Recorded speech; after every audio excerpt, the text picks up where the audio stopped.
Welcome to our annual Spring Cafe. I'm so happy to see everyone here tonight. It's just a wonderful evening to celebrate one of our best Canadian writers, in fact, a best-selling Canadian author, some very talented musicians, and of course, our typical Grey Highlands hospitality in the form of good fellowship and food.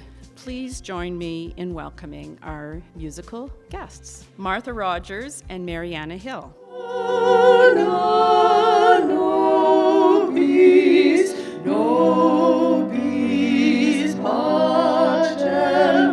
Praise my soul, the King of heaven. To his feet your tribute brings, ransom healed, restored, forgiven, evermore his praises sing. Hallelujah, hallelujah, praise with us the Lord of grace. What I thought I would do is take you back to when I first had the idea for the gown. We were going over ideas and all of them had been rejected. That's when Kevin interjected and she said, okay, we're going about this the wrong way. Let's just go through what happened. What happened in Britain in the post-war period? And she knew this would just strike a light with me because that's when history nerd, the wannabe history professor I never got to teach because I could never get a job, that's when it comes out.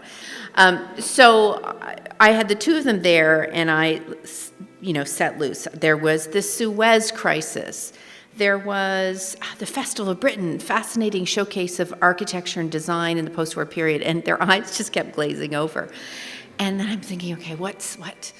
They're both Americans too. Oh, what would Americans find interesting in the post-war period? And then, of course, it hit me. Here's the anvil falling out of the sky. There was a royal wedding in the fall of 1947.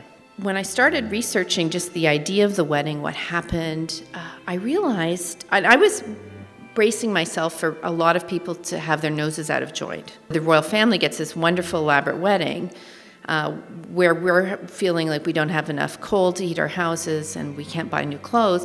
And by and large, people actually got behind it. And I think they got behind it for a couple of reasons. One, the royal family had stayed, right? They stayed.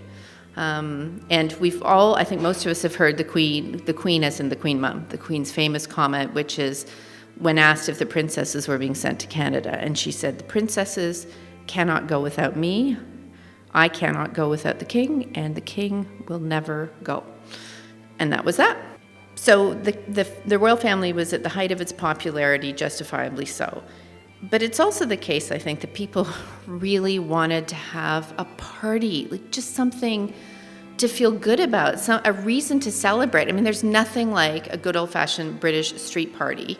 So I knew there was this kind of real anticipation, real excitement, real affection for the bride herself. But I couldn't write it about her. I didn't want to write about anyone in her circle.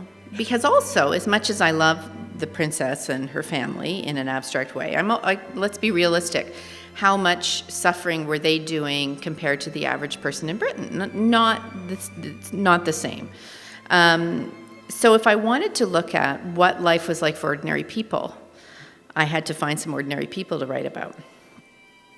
And that's when it struck me that somebody working behind the scenes would be the exact kind of person I'd want to write about, because they would have the behind-the-scenes view of the wedding, and they'd be involved in it intimately. And then they'd have to go home at the end of the day to their freezing cold house and eat their ration food and somehow find a way to reconcile these two parts of their life, or their lives.